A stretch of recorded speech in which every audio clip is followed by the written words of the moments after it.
Concerning sowing your field, what weren't you allowed to do under the law of Moses? This is the question that we seek to answer today as we continue our verse-by-verse study of the book of Leviticus on Walking Through the Bible. The glory of his cross.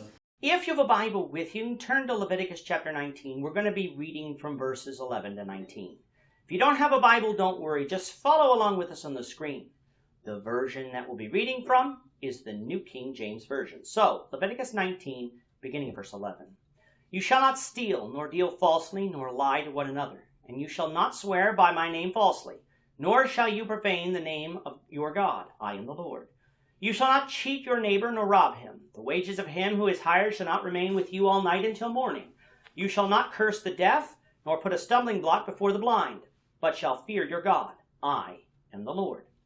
You shall do no injustice in judgment. You shall not be partial to the poor, nor honor the person of the mighty.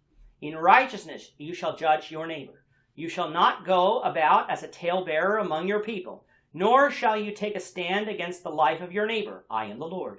You shall not hate your brother in your heart. You shall surely rebuke your neighbor and not bear sin because of him.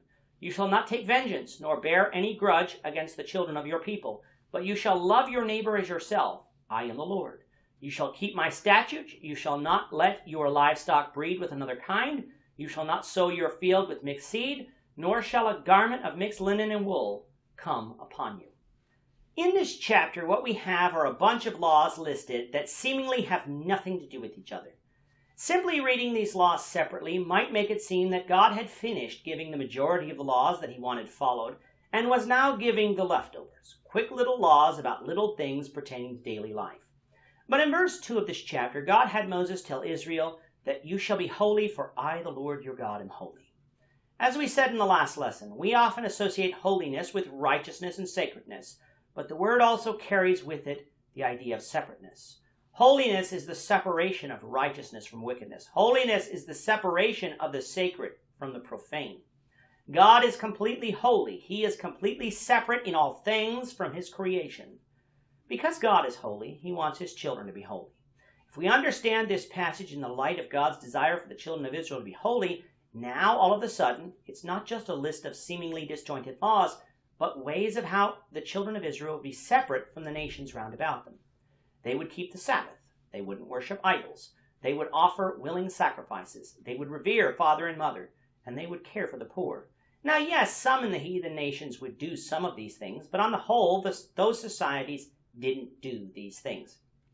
Israel was to be holy. They were to be different because they served a holy God. Coming to verse 11, we find instructions on stealing and lying to each other. Other nations would lie, cheat, and steal from one another when it benefited them.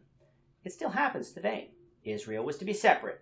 Not only weren't they to steal directly from each other, they weren't to cheat each other out of their goods, a form of indirect theft, nor were they to lie to each other, which in certain cases is also a form of indirect theft. When it came to taking oaths, other nations would swear oaths by the names of their gods, but you really couldn't trust their word. Israel was to be separate, and if they swore an oath by the name of God, it was to be the truth. If you recall from the Sermon on the Mount, Jesus didn't want his disciples to swear oaths by the name of the Lord any longer. Under Moses, they were allowed to do it, but they weren't allowed to swear falsely, something that the Jews of Jesus' day were doing. Other nations would hold back the wages of the laborer and maybe not pay them at all. Israel was to be separate and not keep the wages of the laborer back, but pay them immediately. Of course, our society doesn't pay this way. We usually get paid once every 2 weeks, but because this happens, we need to ensure that we were paid correctly and that our employer didn't cheat us. To protect against that, Israel was to pay wages daily, as is seen in Jesus' parable of the laborers in the vineyard, found in Matthew 20, verses 1 to 16. Other nations wouldn't execute fair justice, but would either favor the rich or the poor. Israel was to be separate and execute impartial justice, where justice is blind of economic or political status and verdicts are rendered fairly. Other nations would spread rumors about other people and would lie against their neighbor in court. Israel was to be separate and not be talebearers, nor lie against their neighbor, especially when their life was at stake. That doesn't mean that they would accept people in sin, for they were to rebuke their neighbor when needed. But they wouldn't spread rumors or lie against their neighbor, instead dealing with the issue face to face, and if that didn't work, then dealing with it publicly. Other nations took vengeance upon those who wronged them. Israel was to be separate. They weren't to take vengeance, but love their neighbor as themselves.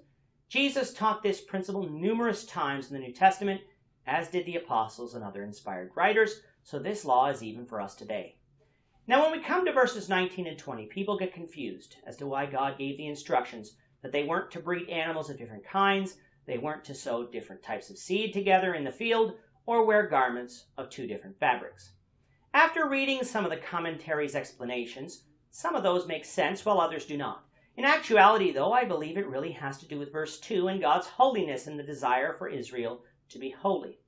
Righteousness doesn't mix with wickedness. Light doesn't mix with darkness. Well, in this case, God wanted different types of animals to be separate and not to be bred from different kinds. He wanted seeds to be separate from each other and sown together. And he wanted garments to be made of the same type of fabric and be separate from other types of fabric.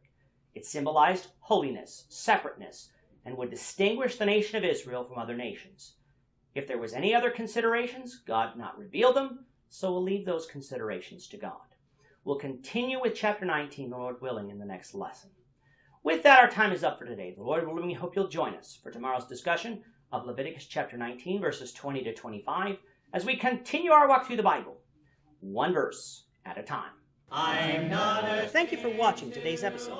We hope that you found it edifying and ask that you not only subscribe to our channel and podcast, but that you like and share this episode among your friends, so that the saving gospel of Jesus Christ can go out to the whole world.